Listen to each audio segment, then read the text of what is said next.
কোয়েল পাখির মাংস এতটাই টেস্ট যে তোমরা ভাবতেই পারবে না। কোয়েল পাখিকে ভালো করে ছাড়িয়ে সেখানে মশলা, লবণ, হলুদ মিশিয়ে সেটাকে খুব ভালোভাবে ম্যারিনেট করতে হবে। মশলার মধ্যে ছিল আদা, রসুন, পেঁয়াজ, ঝাল আর গরম মশলার পেস্ট। তারপরে অনেকক্ষণ পর কড়াইয়ে গরম তেলে এটাকে ভেজে নিতে হবে একটু, যাতে ফ্রাই হয়। সেটা ভালোভাবে তোমরা একটু উলট পালট করে ভাজবে যাতে মাংসটা কাঁচা না থাকে। এবং এইভাবে উল্টে যদি ভালোভাবে ভাজা যায় তাহলে দেখবে একটা ব্রাউনিশ কালার চলে আসবে। ঠিক আছে, তারপরে ভাজা হয়ে গেলে এটাকে আস্তে আস্তে তুলে নিতে হবে কড়াইয়ের থেকে। ঠিক আছে, আর কড়াইয়ের থেকে তুলে নেওয়ার পর এই যে গরম তেল থাকবে সেই তেলে পেঁয়াজ কুচি দিয়ে দিতে হবে।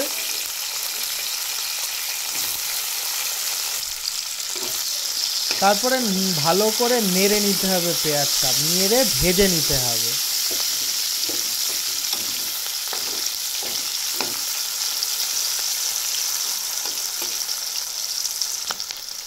তার মধ্যে মশলা, যে মশলাগুলো আমি বললাম, আদা, রসুন, পেঁয়াজ, লঙ্কা আর গরম মশলা, সেগুলো ভালো করে পেস্ট করে তার মধ্যে হলুদ দিতে হবে। দিয়ে এই যে মশলাটা সেটা পেঁয়াজের আর তেলের সঙ্গে ভালো করে কষিয়ে নিতে হবে।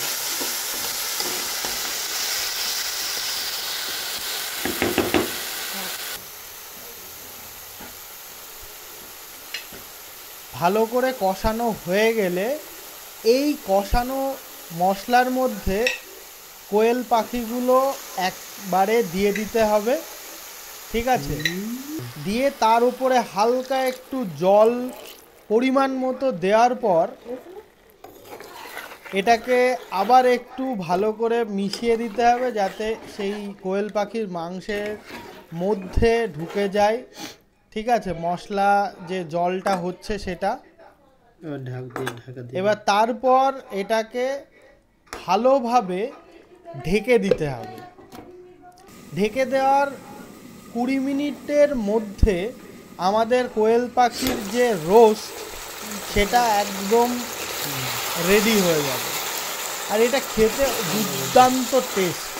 ঠিক আছে, মানে একদম সহজ রান্না এবং অসাধারণ টেস্ট।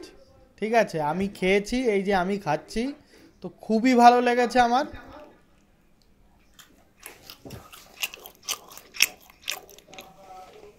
তোমরাও ট্রাই করো, ট্রাই করে বলো কেমন হয়েছে।